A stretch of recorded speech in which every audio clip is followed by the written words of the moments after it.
फ़राइज़ और शराइत में क्या फ़र्क है? फ़राइज़ नमाज के अंदर होते हैं, शराइत नमाज से पहले होती हैं। फ़राइज़ में से कोई फ़र्ज़ छूटा, नमाज ख़त्म हो जाएगी, टूट जाएगी, दोबारा पढ़नी पड़ेगी। शराइत में से कोई शर्त नहीं हुई तो नमाज शुरू ही नहीं होगी। तो ये सारी चीज़ें नमाज का अल्लाहु अकबर कहने से पहले होनी ज़रूरी हैं। इसमें से कोई भी खिलाफ वर्जी हुई, आप लाख दफ़ा अल्लाहु अकबर बोलते रहें, आपकी नमाज नहीं होगी। उसमें से पहला है तहारत। तहारत के बग़ैर नमाज है ही नहीं। अब तहारत क्या है? एक तो आपने वज़ू के साथ पढ़नी है, गुस्ल नहीं होना चाहिए, फ़र्ज़ गुस्ल किया हुआ हो, वज़ू किया हुआ हो। दूसरा, जिस्म, कपड़ा और जगह।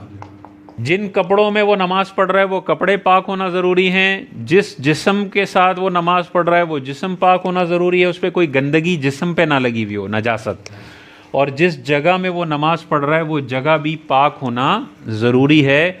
इन तीनों में से कोई एक भी नापाक होगी तो फिर नमाज नहीं होगी। अच्छा, इसमें हमने वो पढ़ा हुआ है नजासत गलीज़ा और नजासत खफीफ़ा। गलीज़ा हमने पढ़ा है 1 दिरहम और खफीफ़ा हमने पढ़ा है 1/4। अगर 1 दिरहम या 1 रुपये वाला जो सिक्का है या हाथ की हथेली जितनी मिक़दार 1 दिरहम कहलाती है। नजासत गलीज़ा अगर 1 दिरहम से ज़्यादा लगी हुई है या नजासत खफीफ़ा 1/4 से ज़्यादा लगी हुई है जिस्म पर, कपड़ों पर या जगह पर, ये नमाज नहीं होगी। ठीक है, तो जिस्म पे पेशाब वगैरह लगी हुई है 1 दिरहम से ज़्यादा, नमाज नहीं होगी। कपड़े नापाक हैं 1 दिरहम से ज़्यादा, नमाज नहीं होगी। जगह नापाक है तो नमाज नहीं होगी। अच्छा, जगह में क्या है?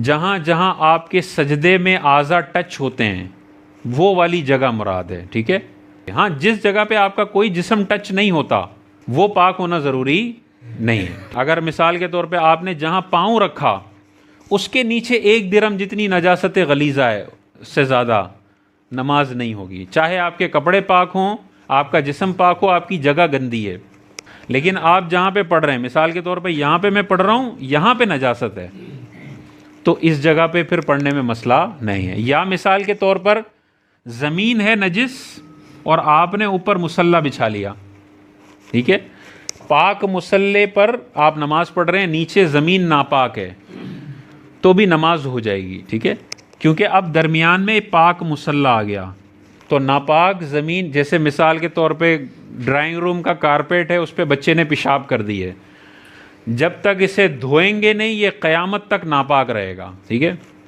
तो अब ड्राइंग रूम के कारपेट अक्सर नापाक होते हैं, घरों के अंदर बच्चे पेशाब कर ही देते हैं, बड़ा मुश्किल है कि कोई अपना, या तो बच्चे हों ही ना घर में, वरना अक्सर जहाँ पे बच्चे होते हैं ड्राइंग रूम नापाक हो ही जाता है कारपेट, और उसको धोना भी आसान नहीं है। वो कारपेट हटाना, फिर उसको वॉशिंग मशीन में कैसे डालेंगे, बहते पानी में कैसे करेंगे, वो तो ख़राब हो जाएगा।